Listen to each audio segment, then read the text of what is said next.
Shoutout guys, shoutout guys. Ito po, gagawa po kami ng aking apo ng masarap na yema. Meron po kami dito Gatas.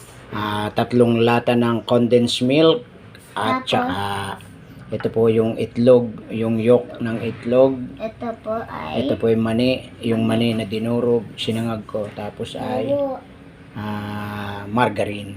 Ito pong margarine. Yung pong margarine ay para po hindi siya dumikit sa kawali.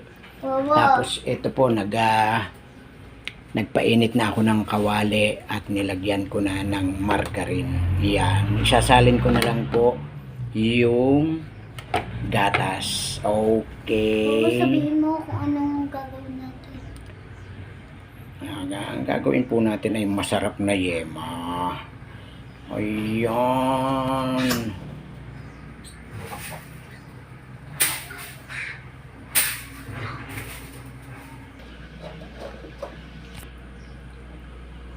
Okay na.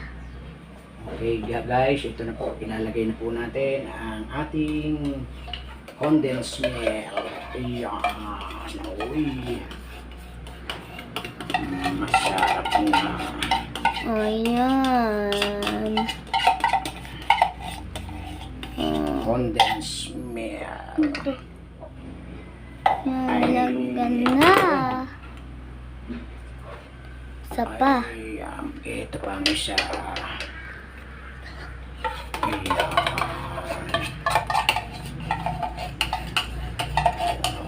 Okay. At ito pa ang isa. Tatlo yung lalagay ng Ayan. condensed.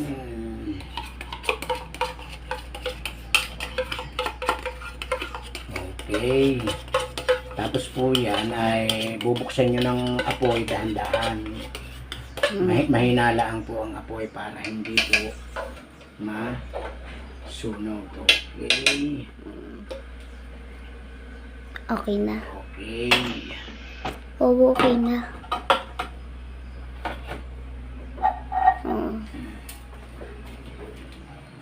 Ito po yung niluluto. Oo, okay na. Ipinost mo na. Oh.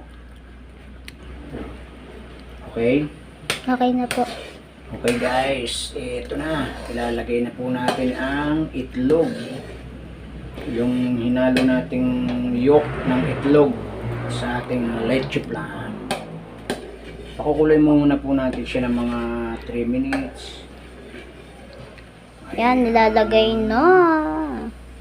Ayan na po ang ating... Wow, hindi kita yung natatakpan ng kamay mo. Okay. Yan, nalagay na ang egg. Nilagay na po natin ang egg yolk Egg. sa ating leche plan.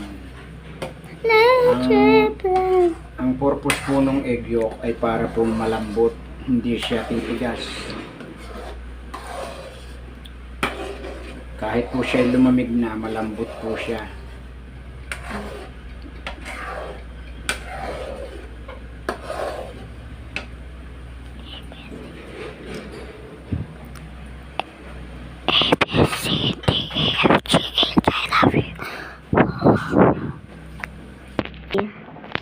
Okay, ngayon po ay ilalagyan natin ng mani ang ating yema.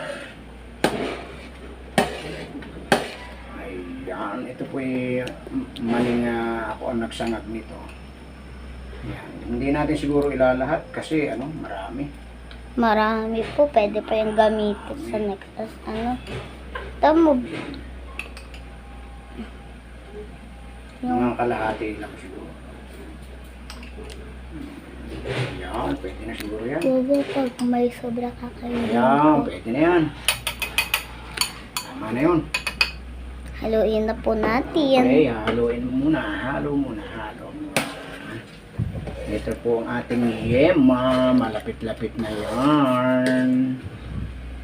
Malapit-lapit ng maluto yan.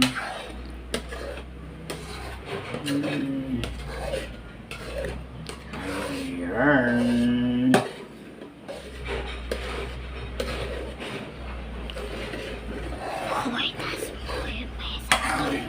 Ayan o.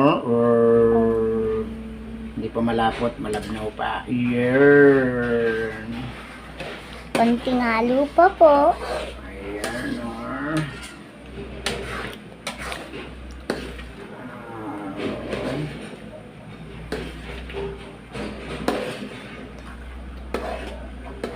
Pagka po magluluto kayo ng ganito, mahina lang ang apoy para hindi magtutong. Ayan. Huwag nyo kakalimutan yung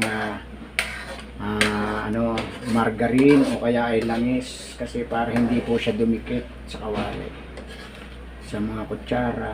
Pati po yung paglalagyan ninyong tupperware o kung ano man lalagyan, pupunasan po ninyo ng margarine para hindi dumikit.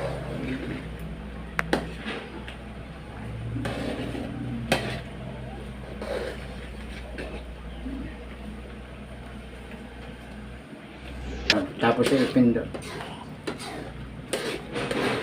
Game niya. Ayan o, medyo malapot na po guys ang ating yema. Ayan o. Konti na lang at aahunin na natin ito. Pagka po yung ano na siya, yung medyo nabubuo-buo na ng kaunti. Pwede na po yan. Okay. Ayan po guys. Ito po, pwede na po natin itong hanguin, patayin. Yan, medyo nabubuo na po. Kung i-ano mo yun. Ganyan po yung texture nung pagka yung pwede na, yung medyo malapot na po siya kasi bago ito lumamig, titigas pa po ito. Okay guys. Wow. Ooh, yeah. Konti pa. Malalapot-laputin natin yung medyo nabagkat na. Okay guys. Okay guys, ito na po yung ating yema. Luto na po. Palalamigin na laang at babalutin sa cellophane. Yan. Okay guys. Bye guys. Pwede ko itaas sa baba, parang malapot na eh. Ayan. Bye guys. Sarap ng yema.